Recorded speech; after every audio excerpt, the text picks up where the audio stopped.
of 2023, we took the trip to Alaska from central Illinois up through the Alpine Highway and enjoyed a 8,460-mile round trip, driving 158 hours. So this video is kind of set up with some of our recommendations of things that you might consider if you're expecting to take a trip in a typical either car or pickup to Alaska. Many of the videos made are for RVs, and we are not RVers. So number one, make sure your vehicle is ready to travel. Check your tires, if they have adequate tread, and that your spare tire has adequate air, that the windshield wipers work, that your battery has been checked, and that your maintenance stuff is all done. So be prepared with your vehicle. I did take a tire repair kit just in case. Didn't need it, but if we needed to fix a hole in a tire, because you're oftentimes many miles from any type of service station. When you travel during the daytime.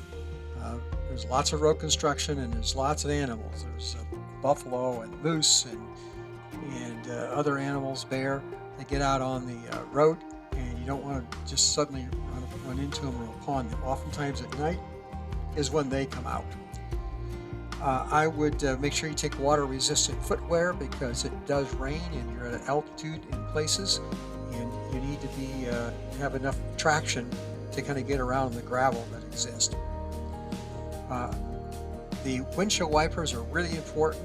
We did take an extra gallon of windshield cleaner, and in addition to that, spray-on cleaner to help keep the windshield clean. Lots of bugs, and so oftentimes it impairs your ability to see.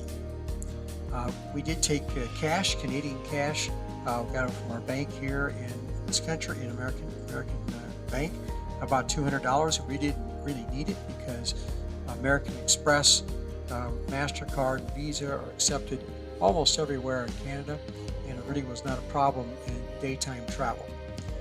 We made our hotel reservations in advance. We found that not only decreased cost, but also made sure that we had quality housing. There's some housing which is better than others, and I would recommend that you find those 300 to 400 mile stops up to the Yukon, because travel is not just interstate highway here. You're talking about oftentimes 2-lane road that has got potholes, gravel, road construction, animals in the road, etc. We took extra water and food, but again, don't take citrus fruits across the border. Canada does not want you to bring in foods of that nature, and stay away from any weapons, particularly things like pepper spray, even considered to be a weapon in Canada. I didn't feel like you needed any extra gas. I didn't feel like you needed to take any extra tires other than one spare tire. There's plenty of gas stations. We saw lots of Shell stations throughout the trip, and when you saw a gas station, we tanked up so that we were full most of the time. Rarely did we get below a half a tank. Passports need to be up to date, and I just check your passports before you decide to cross the border. Don't speed in Canada. Very few people are speeding on Canadian highways, and I just follow the speed limits.